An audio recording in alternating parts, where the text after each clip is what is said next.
हाँ, तो मेरे प्यारे एमएस कोचिंग सेंटर में आप लोगों का स्वागत है। मैं वीरेश सर जीवनी बाजार तमकुही राज्य कुशीनगर उत्तर प्रदेश से। आज हम लोग उसी क्रम में पुनः कक्षा 10 के जो खंड काव्य है, मेवाड़ मुकुट खंड काव्य, उसके पहला सर्ग, दूसरा सर्ग और तीसरा सर्ग तक पढ़ लिए थे। आज चौथा सर्ग, चौथा, पांचवा, छठवां, सातवां टोटल सर्ग हम लोग एक ही वीडियो में देखेंगे। आइए देखते हैं। तो चौथा सर्ग हमारा सामने है। मेवाड़ मुकुट खंड काव्य के दौलत चतुर्थ सर्ग की कथा का सारांश लिखना है। तो दौलत सर्ग जो है, चतुर्थ सर्ग को ही दौलत सर्ग के नाम से जाना गया है, यानी चौथा सर्ग है परीक्षा में, या जो है चतुर्थ सर्ग है, बात एक ही हुआ। थोड़ा सा इसको हम पढ़ते हैं। कुंज में बैठी हुई दौलत अपने विगत जीवन को याद कर रही है। एक वृक्ष की छाया में बैठी हुई आपका दौलत याद कर रही है अपनी बीती हुई जीवन के बारे में। सोने चांदी के थे वे दिन और रात सोच रही है, अपने विगत बीती हुई जीवन के बारे में दौलत सोच रही है। और जो है तब तक होता यह है कि उसके जीवन में वैभव, भोग विलास या रंगरेलिया थी, किंतु साथ में था छल और कपट, द्वेष, स्वार्थ, प्रेम का सर्वथा अभाव था। दौलत को आश्चर्य है कि महाबली अकबर, राणा जैसे निस्नेह और पवित्र हृदय व्यक्ति की महत्ता न समझकर उन्हें अपना शत्रु क्यों मान बैठा है। दौलत एक पेड़ के नीचे चुपचाप बैठी हुई है और अपने विगत जीवन के बारे में सोच रही है। और वह सोचती है कि मैं अपनी दुख कथा यदि महाराणा प्रताप से सुनाती हूँ तो वह जो है और अधिक दुखी हो जाएंगे, उनका दुख और बढ़ जाएगा। क्योंकि दौलत शक्ति सिंह से प्रेम करती है, तो ये कहानी वो महाराणा प्रताप को नहीं बताना चाहती है ताकि उनका दुख बढ़ जाए। इसलिए वह जो है आपका विगत अकेले बैठकर चुपचाप इसके बारे में सोच रही है। वह महाराणा प्रताप और शक्ति सिंह दोनों में तुलना करती है और तुलना करके बताती है कि महाराणा प्रताप सूर्य है तो शक्ति सिंह दीपक है। इतना बात वह जो है सोच रही है। तब तक पद चाप की आवाज सुनाई देती है, पैरों की ध्वनि सुनाई देती है और जो है यहीं पर यह सर्ग समाप्त हो जाता है। यही बात यहाँ पर जो है लिखा गया है। सब कुछ थोड़ा सा अलग शब्दों में लिखा गया है आपका, उसकी बात छोड़िए, मैं बस भी जितना बता रहा हूँ उतना आप सोचिए, उतना परीक्षा में लिख कर चले जाइएगा।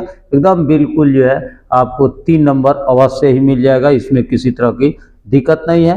एक बार और सुन ले।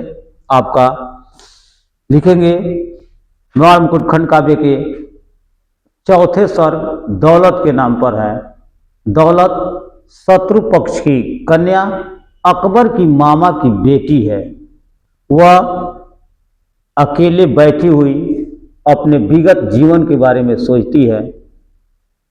वह अपने प्रेम कहानी को महाराणा प्रताप से नहीं बताना चाहती है, क्योंकि वो सोचती है कि यदि मैं अपनी बात को महाराणा प्रताप से बताऊंगी तो उनका दुख और बढ़ जाएगा। इस कारण वो महाराणा प्रताप से अपनी कहानी नहीं बताना चाहती है, क्योंकि वह महाराणा प्रताप के भाई शक्ति सिंह से प्रेम करती है और ये बात महाराणा प्रताप को बताना नहीं चाहती है।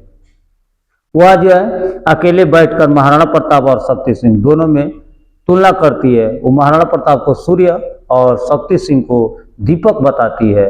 इतना बात सोच रही है, तब तक पैरों की ध्वनि सुनाई देती है और जो है यहीं पर यह सर्ग समाप्त हो जाता है। यह था आपका जो है चौथा सर्ग। आगे चलते हम पांचवा सर्ग पे। पांचवा सर्ग में देखेंगे। पांचवा सर्ग आपका चिंता सर्ग है, जिसमें लक्ष्मी काफी चिंतित है, महाराणा प्रताप भी चिंतित है, इसलिए इस सर्ग को चिंता के ही नाम पर रखा गया है। मेवाड़ मुकुट खंड काव्य के जो पांचवा सर्ग है वो चिंता सर्ग है। चिंता सर्ग में आपका विचार मग्न दौलत से राणा प्रताप उसकी चिंता का कारण पूछते हैं। महाराणा प्रताप दौलत से पहले चिंता का कारण पूछते हैं, क्योंकि दौलत चुपचाप चिंता मग्न में बैठी है, तो दौलत से वह आपका उसके चिंता का कारण पूछते हैं। तो दौलत बताती है कि मुझे किसी बात का दुख नहीं है, बस चिंता इसी बात की है कि कहीं हो न सके कि मेरे वजह से इस मेवाड़ मुकुट का सर को झुकाना पड़े। इस बात को लक्ष्मी जो है बता रही है। तो महाराणा प्रताप आपको जो है आप कहते हैं उसे, महाराणा प्रताप कहते हैं कि दौलत के आने से उसे यह अभाव नहीं खटकता कि उसकी कोई पुत्री नहीं है। मतलब वह समझाते हैं कि तुम्हारे आ जाने से मुझे एक पुत्री का भी जो है प्राप्त हो गया, और जो है किंतु आज राणा ने उसकी आंखों में आंसू देखे हैं। कह रहे हैं महाराणा प्रताप कि आज मैंने आंखों में आंसू देखा है। यदि दौलत अपनी माँ, अर्थात अपनी माँ का मतलब लक्ष्मी, महाराणा प्रताप की पत्नी लक्ष्मी को धैर्य प्रदान कर सके तो फिर राणा का मस्तक कभी नहीं झुक सकेगा। और दौलत वचन देती है कि वह रानी की व्यथा को दूर करने की चेष्टा अवश्य करेगी। वह जो है समझाते हैं, कहते हैं आपका जो है लक्ष्मी से, दौलत से, कि यदि तुम लक्ष्मी के साहस को जुटाए रखोगी तो मैं कभी जो है हार नहीं मानूंगा, हमेशा जो है आपको आगे बढ़ता रहूंगा। तो वह जो है कहती है लक्ष्मी, दौलत को यह वचन देती है, कहती है कि मैं रानी की व्यथा को दूर करने की चेष्टा करूंगी, मतलब उन्हें दुखी नहीं होने दूंगी। इतना बात जो है आपका दौलत बताती है। उधर रानी लक्ष्मी कुटी में विचार मग्न बैठी हुई है। लक्ष्मी अपने कुटिया में दुखी मन से बैठी हुई है। उसे खेद है कि उसके राणा के सामने अपना दुख कहकर उन्हें दुखी किया है।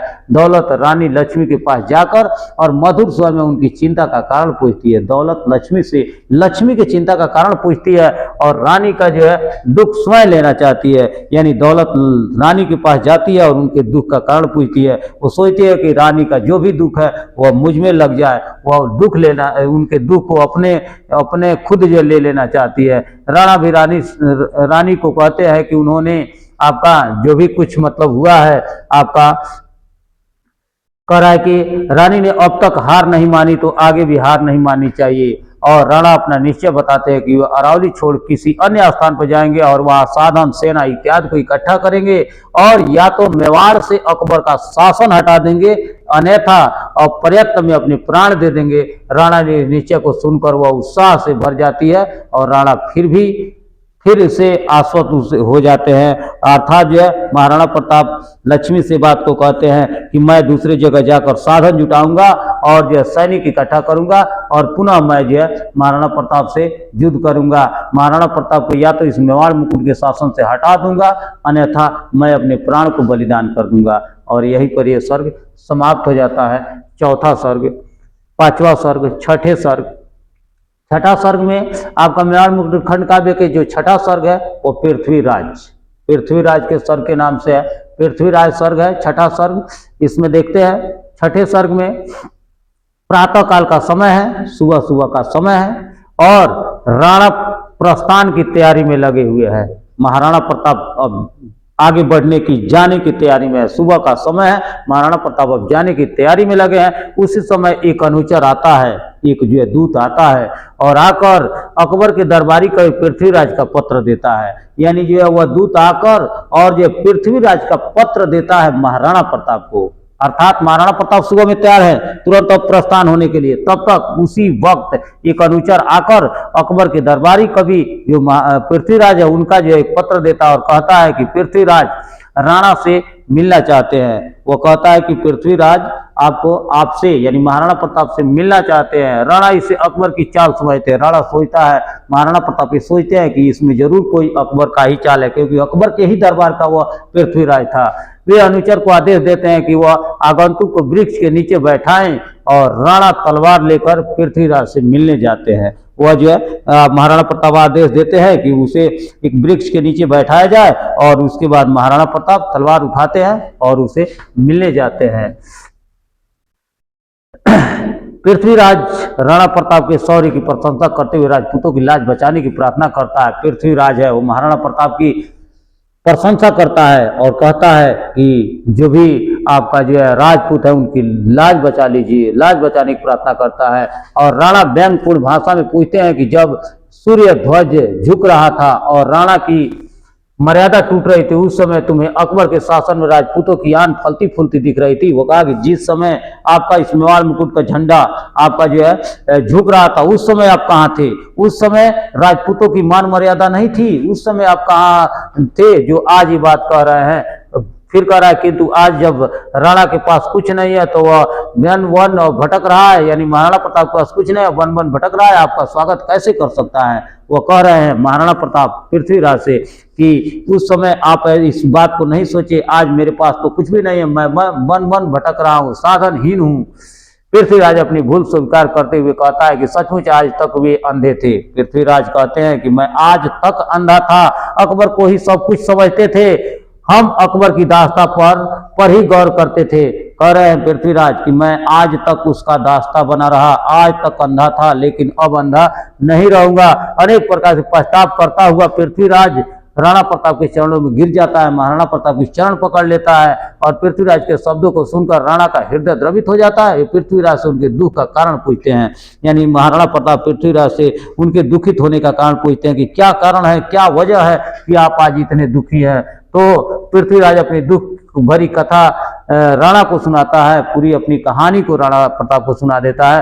राणा को खेद होता है कि वे यह तो जानते थे कि अकबर बड़ा अभिमानी है, पर उन्होंने यह कभी नहीं सोचा था कि वह इतने निम्न स्तर पर उतर जाएगा कि अपने आश्रित कवि की लाज भी लूटने को तैयार हो जाएगा। वो अपनी दुख कथा सुनाता है आपका पृथ्वीराज कि मैं नहीं जानता था कि अकबर इतना बड़ा नीच है, इतना नीच इंसान है कि अपनी दरबारी कवि को भी इज्जत नहीं रख पाएगा, इतना आपका जो है गिरा हुआ इंसान है। महाराणा प्रताप पृथ्वी से पूछते हैं कि वह प्रतिशोध लेना चाहता है कि घर पर बैठे बैठे आहे भरना चाहता है। राणा के शब्दों को सुनकर पृथ्वीराज का पौरुष जाग उठता है, पृथ्वीराज की अंदर की जो शक्ति है, चेतना है, वो जाग जाती है, उसकी आंखें प्रतिशोध से ज्वाला से चमकने लगती है। उत्तेजित स्वर में वह पुनः साधन जुटा राणा को सहयोग देने की बात कहता है, यानी पृथ्वीराज कहते हैं कि मैं आपको सहयोग दूंगा, मैं आपकी सेना को इकट्ठा करूंगा। वह राजपूतों में नया उत्साह भरेगा। वह अपना एक ही लक्ष्य बताता है, मेवाड़ को मुक्त कराना और अकबर के मनोरथ को विफल करना।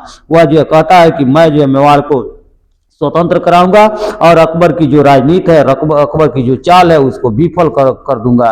और जो है राणा कहते हैं केवल मनोरथ करने से तो सिद्धि नहीं मिलती, इसके लिए कठोर कर्म पथ का आय लेना होता है और असहाय व्यक्ति कठोर कर्म पथ पर भला कैसे चल सकता है। तब पृथ्वीराज राणा के साहस और धैर्य की प्रशंसा करता है और कहता है कि साधन और सिद्धि महाराणा के पीछे चलते हैं। पृथ्वीराज सूचना देता है साधन भामाशाह प्रस्तुत करेंगे, वे इसी वन में हैं। और पृथ्वीराज राणा से प्रार्थना करता है कि वे भामाशाह की विनय सुन ले और उनकी स्वीकार कर ले। यहाँ पर सर्ग समाप्त होता है। आपका जो है 6वां सर्ग एक बार और सुन ले, लिखेंगे महाराणा प्रताप। अब शॉर्टकट में उसको थोड़ा सा सुन ले, एक बार कंफर्म हो जाएगा।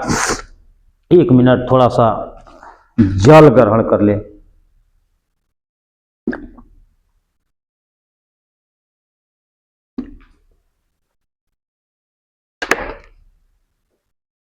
एक बार सुनते हैं पुनः इसका समरी। देखेंगे मेवाड़ मुकुट खंड काव्य, मेवाड़ मुकुट खंड काव्य के 6ठे सर्ग पृथ्वीराज सर्ग है।